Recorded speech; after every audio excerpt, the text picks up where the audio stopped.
اعوذ بالله من الشیطان الرجیم. بسم الله الرحمن الرحیم. خوږو دوستانو، تاسو ټولو ته د افغان دوا چینل ته ښه راغلاست وایم. مخکې له دې دوستانو خپل خبرې د خپل د عنوان لاندې شروع کړم. غواړم چې یوه خبره یا یوه تقاضا تاسو نه ولرم. دوستانو، زه خپل پروګرامونه په پښتو ژبه یعنې خاص افغانانو ته او خاصتا پښتنو ته جوړوم. نو د ما خواهش ده دوستانو، داسې د ما د دوستان لیست په فیسبوک کې کم ده. غواړم تاسو خپله دغه ویډیوګانې خپل محلي رادیوګانو ته په صوتي شکل باندې وسپارئ. سره له دې چې بعضې رادیوګانو موږ نه خواهش کړی ده، اما ډېر نور رادیوګانې هم دي، ستر هغوی وسې کړئ د داسې فکري یرغل په مقابل کې زموږ هموطنان خبر کړي. خپل خبرې مې د قرآن شریف سوره الاسراء یو اتیاوم آیت څخه شروع کوم چې خدای جل جلاله په قرآن پاک کې فرمایي: قل جاء الحق وزهق الباطل ان الباطل كان زهوقا.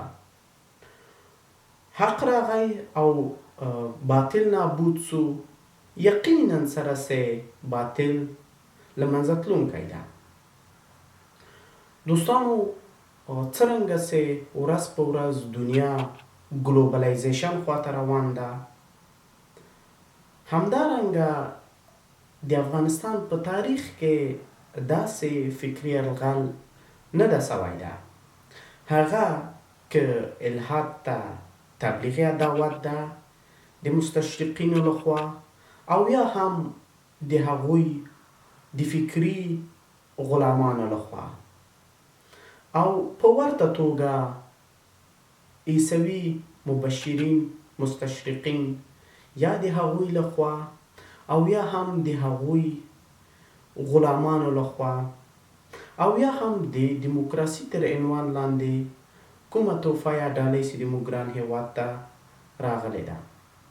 غواړم چې د یو افغان په حیث دغې عناوین، دغه مطالب په یو ژور مطالعې سره چې هم اکاډمیک زده کړې پکې لرم او هم د کلونو تجربه پکې لرم، غواړم چې دغه ټول موارد دوستانو تاسو په مورنۍ ژبه وړاندې کړم.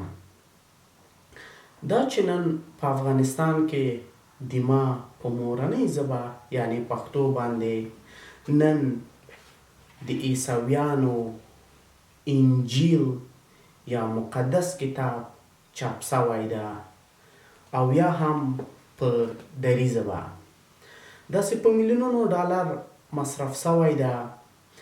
د تلویزیون مسیحیان افغان چې د هغې په راس کې حسین اندریاس ده، او په امریکا کې په 4 ژبو باندې دري، پښتو، ازبکي او هزارګي خپرونې لري.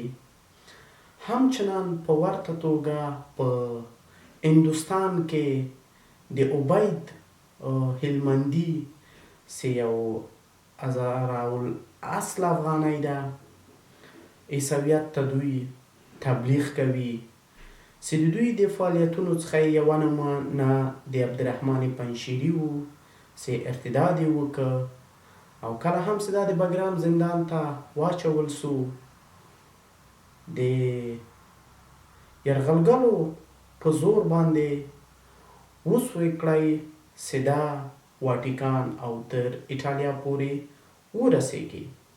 دا یو بارزه نمونه وه داسې په افغانستان کابل په کارتیسې کې یا د افغانستان په نورو نقاطو کې د مبشرینو تبلیغ روان ده او مخفي کلیساګانې دي.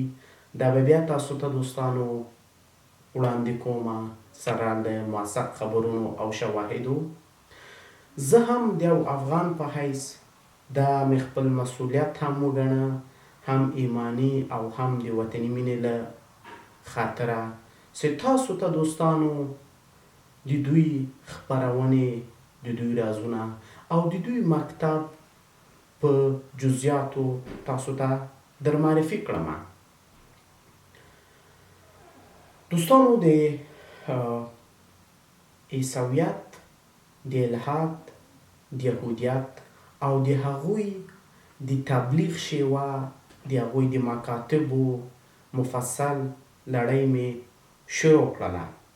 سره له دې چې دوستانو د موږ افغاني لیکوالان علما لاس په لاس نه دي ناست، بلکې یو اندازه کار یې هم کړی ده چې غواړم 2 مثاله تاسو ته درکړم. د کابل پوهنتون استاد عبدالظاهر ادایي هم د عیسویت په رد کې یو کتاب لیکلی ده په نامه د 50 دلیل رد مسیحیت، چې په دري ژبه ده. دا د موږ دري ځوانانو وروڼو لپاره بهترین ډالۍ ده چې هغې استاد لیکلی ده. همدارنګه د افغانستان یو بل لیکوال په نامه د عبدالغفار جبیر چې په پښتو ژبه باندې د عیسویت تر عنوان لاندې کتابونه لیکلي دي. البته ډېر داسې کتابونه یې لیکلي دي، خو د عیسویت تر عنوان لاندې څومره کتابونه یې چې لیکلي دي او ما مطالعه کړي دي، زه ټول د تایید وړ دي. د عیسویت تر عنوان لاندې پښتنو لپاره استاد جبیر ډېر خدمت کړی ده. اما کومه لړۍ چې ما په دې ویډیوګانو کې شروع کړی ده چې په آینده ویډیوګانو کې کیږي، هغه دوستانو په مجموعي ډول باندې تر اوسه چا نه ده کار کړی ده. نو غواړم چې د دوی مکتب په تفصیلي او جزئي ډول تاسو ټولو ته معرفي کړم. د دوی د دعوت شیوه، د دوی د خلکو عیسویت ته رابلل، او یا هم د دوی ټول هغه ټالونه دامونه چې اسلامي امت خاصتا د موږ افغانانو ته یې وړاندې کړی ده، هغه که په رسنۍ ډول وي، هغه که په کتبي ډول وي، یا هم هغه په صوتي ډول وي. د دې بعد له ژور تحقیق څخه سره له دې چې دوستانو افغاني عیسوي مبشرینو سره مې مناظرې درلودلې دي چې پکې فاحش ماتې خوړلې دي، همچنان غربي مستشرقینو سره، چې دا به انشاءالله دوستانو په آینده کې تاسو ته زه په صوتي او تصویري شکل باندې خپروم. دغه ویډیو دوستانو کوشش وکړئ تاسو ټولو افغانانو ته ورسوئ. دغه ویډیوګانې دوستانو خپل علما ته ورسوئ. هغه د دې له خاطره دوستانو چې کله هم موږ اسلامي زده کړې کوو، نو په هغې زده کړې کې د الهیات یا د نورو ادیانو مطالعه نشته ده. اوس څنګه چې دنیا رسانۍ شوې ده، که یو نفر په قندهار کې، لغمان کې، کونړ کې، لوګر کې، کابل کې، هغه کولی شي تلویزیوني خپرونې د امریکا څخه، د هندوستان څخه یا د هر کوټ څخه دوی په صوتي یا هم تصویري شکل باندې وویني. نو دې له خاطر ما هم دا واجب په ځان وګڼه چې دغه خپرونې تاسو ته زه باید تاسو په مورنۍ ژبه خپرې کړم. نو کوشش وکړئ چې دغه ویډیوګانې تر خپل علماو پورې، خپل ملي محلي رادیوګانو پورې ورسوئ چې په صوتي شکل باندې هغوی لپاره خپور سي، نشر سي. څنګه چې طبابت کې مونږ وایو وقایه هم بهتر ده او هم ارزانه ده له معالجې څخه. مخکې له دې چې دوستانو ډېر ناوخته سي او د هغوی فکري یرغل تر اخري سرحده پورې ورسیږي، راځئ چې لاس پلاس ورکړو او د دغې فکري یرغل په مقابل کې موږ هم خپل سخت دریځ ښکاره کړو او د دوی ټول دامونه او د دوی ټول هغه فکري مکتبونه ټولو افغانانو لپاره برملا او وړاندې کړو.